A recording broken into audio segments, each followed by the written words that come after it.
right, here we are in another kitchen adventure. I always thought this stuff was called budding beef. It turns out I was wrong. It's called buddig beef, B-U-D-D-I-G, buddig. Anyways, we're going to take 2 packets of it. That's approximately 4 ounces. Stack it on top of each other, cut it in half, and then we're going to cut it into thin strips. So I've had my caffeine this morning now, and I'm starting to wake up. It's getting a little bit better. But it's too early in the morning for me to have any kind of actual energy. So we're slicing this meat up. We're going to get it prepared. And in the meantime, we're going to go ahead and hand the 2 tablespoons of butter over to my assistant. So here we go. And you can see I cleaned my stovetop, made it all nice and pretty so I didn't have those comments. You need to clean that.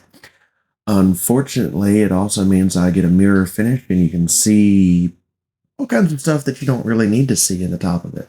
So we're going to change camera angles here so you can see that nice drop of meat into the pan.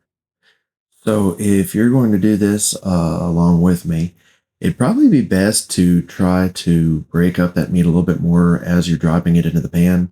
I was in a little bit of a rush here. I was also trying to show my daughter how to do things.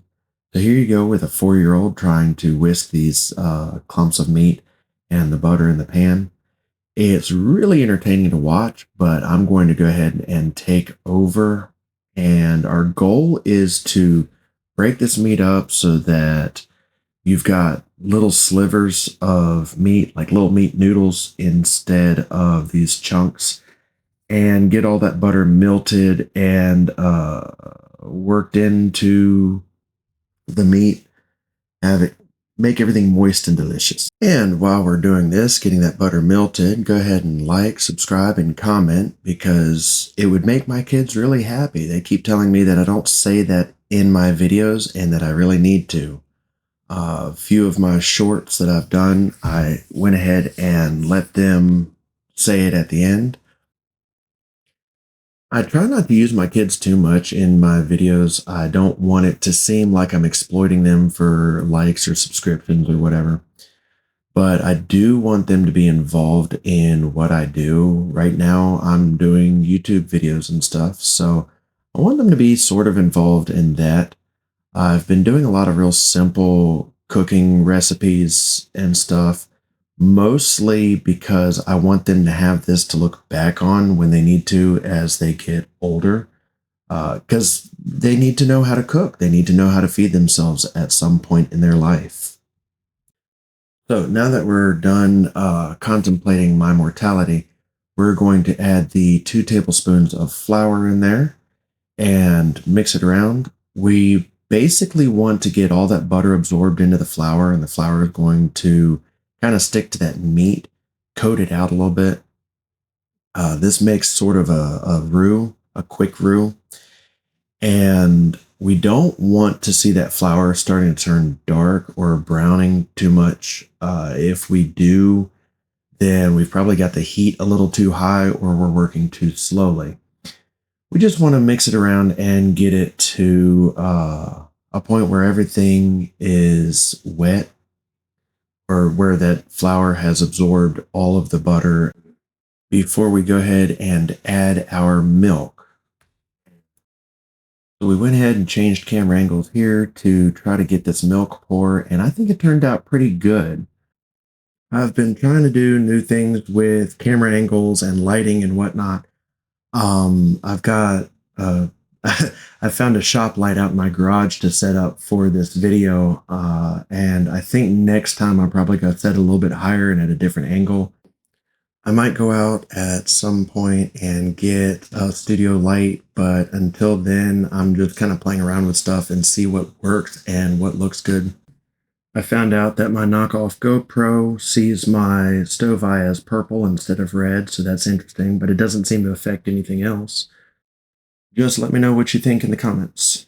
So we're adding a little bit of milk at a time here. Added about a 1/4 cup to begin with and just eyeballing it. And we mixed it up until it was incorporated and it broke all that flour up a little bit. And what we're doing is just slowly adding milk a little bit at a time, whisking it in until it all becomes the same consistency, and then adding a little bit more. I have 2 cups of milk for this recipe, and we use it all, and it seems to turn out perfect every time. Most of the time in the past, I have eyeballed it, but since I've started tracking calories more and tracking my food intake, I've started measuring everything and found out that 2 cups with the 2 tablespoons of butter and the 2 tablespoons of flour works perfect. And I haven't had any issues since I've started doing this.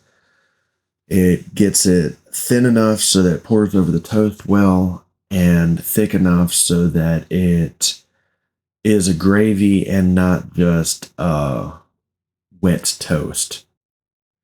So we're mixing this in a little bit at a time. And the reason I go a little bit at a time is it makes it easier to make sure that all that flour is pretty well dissolved into the milk, but it also allows the milk to heat up faster. So I don't have to wait for a great big pot full of 2 cups of milk to come to a slow simmer. I can just add a little bit at a time. So here again is my assistant helping out, and she's going to pour that milk in extremely slowly.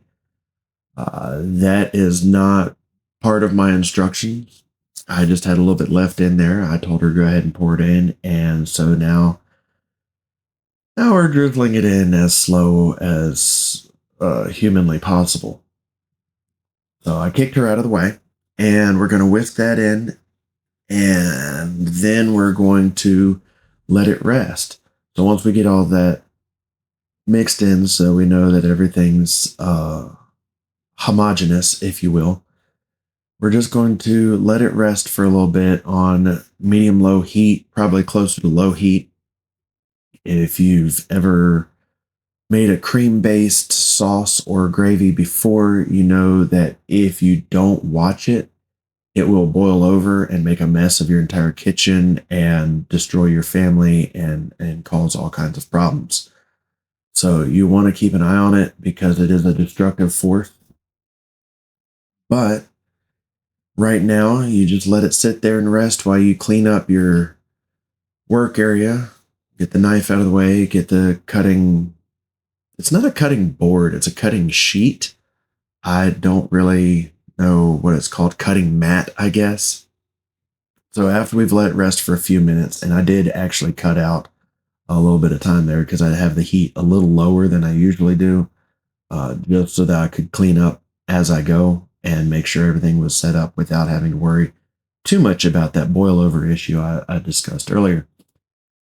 But after we let it rest for a bit, we're going to take our rubber spatula and pull up anything that's kind of stuck to the bottom of the pan, mix it around, make sure there's no clumps of any flour, and that everything is nice and smooth.